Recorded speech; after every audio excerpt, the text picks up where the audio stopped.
নিম্নচাপ শনিবার সকালে তৈরি হবে ঘূর্ণিঝড় রিমাল।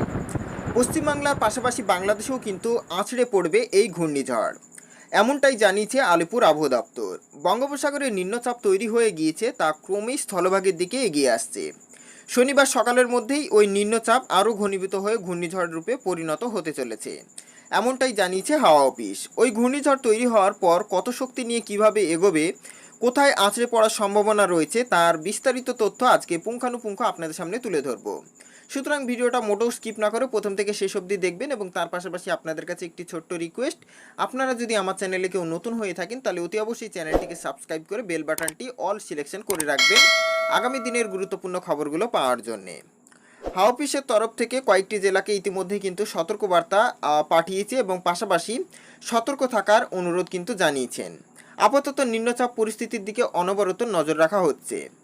শুক্রবার আলিপুর আবহাওয়া দপ্তর জানিয়েছেন, পশ্চিম মধ্য এবং সংলগ্ন দক্ষিণ বঙ্গোপসাগরে যে সুস্পষ্ট নিম্নচাপ অঞ্চল তৈরি হয়েছিল তা নিম্নচাপে পরিণত হয়ে গিয়েছে এবং গত 12 ঘন্টায় আরও উত্তর পূর্ব দিকে এগিয়েছে।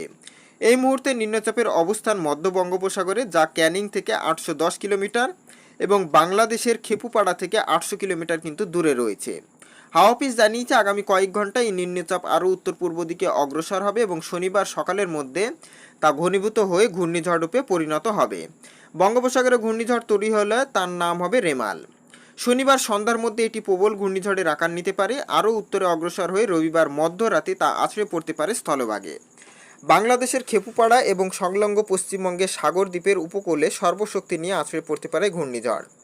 স্থলভাগে ঢোকার সময় তা প্রবল ঘূর্ণিঝড় হিসাবেই কিন্তু থাকবে। নিম্নচাপ এবং ঘূর্ণিঝড়ের কারণে দক্ষিণবঙ্গ জুড়ে সপ্তাহান্তে ভারী থেকে অতি ভারী বৃষ্টিপাতের সতর্কতা জারি করেছে হাওয়া অফিস। উপকূল ঘেঁষা এলাকায় বৃষ্টি শুরু হয়ে যাবে শুক্রবার থেকেই, এমনটাই কিন্তু ইতিমধ্যেই আগে জানিয়েছিল। শনিবার অর্থাৎ আজ উত্তর 24 পরগনা, দক্ষিণ 24 পরগনা, পূর্ব মেদিনীপুরে ভারী বৃষ্টিপাতের সম্ভাবনা রয়েছে। সেই সঙ্গে ঘন্টায় 40 থেকে 50 কিলোমিটার বেগে ঝড় বইতে পারে। অন্যান্য জেলায় ঝড়ের বেগ কম থাকলেও বৃষ্টিপাত হবে। রবিবার থেকে কলকাতা, হাওড়াতে কমলা সতর্কতা জারি করা হয়েছে। ভারী থেকে অতি ভারী বৃষ্টিপাত হতে পারে এই জেলাগুলিতে। সেই সঙ্গে রবিবার কলকাতা, পূর্ব মেদিনীপুর এবং হাওড়ায় ঝড়ের বেগ থাকতে পারে ঘন্টায় 70 থেকে 80 কিলোমিটার। উত্তর 24 পরগনায় 80 থেকে 90 কিলোমিটার এবং দক্ষিণ 24 পরগনায় 100 কিলোমিটার বেগে ঝড় বইতে পারে রবিবার। মঙ্গলবার পর্যন্ত ঝোড়ো হাওয়া বইতে পারে দক্ষিণবঙ্গের উপকূল সংলগ্ন জেলাগুলিতে। এছাড়া প্রায় সর্বত্রই বৃষ্টি চলবে বলে জানিয়েছে হাওয়া অফিস। সোম এবং মঙ্গলবার নদিয়ায় ভারী বৃষ্টিপাত এবং 60 থেকে 70 কিলোমিটার বেগে ঝড়ের সম্ভাবনা কিন্তু রয়েছে। রবিবার থেকে বৃষ্টি হবে উত্তরবঙ্গেও। হাওয়া অফিস জানিয়েছে, রবিবার দক্ষিণ দিনাজপুর, জলপাইগুড়ি এবং মালদহে ভারী বৃষ্টিপাত হতে পারে। সোমবার এবং মঙ্গলবার উত্তরের বাকি জেলাগুলিতে 7 থেকে 11 সেন্টিমিটার বৃষ্টিপাত হওয়ার সম্ভাবনা রয়েছে। সেই সঙ্গে ঘন্টায় 40 থেকে 50 কিলোমিটার বেগে ঝড় কিন্তু বইতে পারে। বাংলাদেশের ক্ষেত্রে দক্ষিণবঙ্গের উপকূলবর্তী যে সমস্ত জেলাগুলো রয়েছে সেই সমস্ত জেলাগুলো কিন্তু যথেষ্ট প্রভাব পড়বে এই বৃষ্টিপাতের এবং ঘূর্ণিঝড়ের।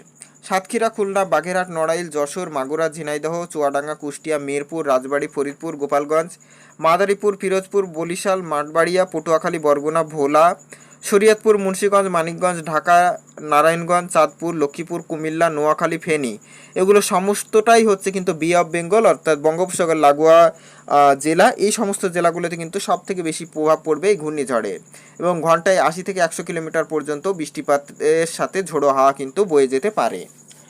পাশাপাশি আগামী দিনে এই ঘূর্ণিঝড়ের অবস্থান কি থাকছে সেটা পরবর্তী ভিডিওতে অতি অবশ্যই আমি তুলে ধরব।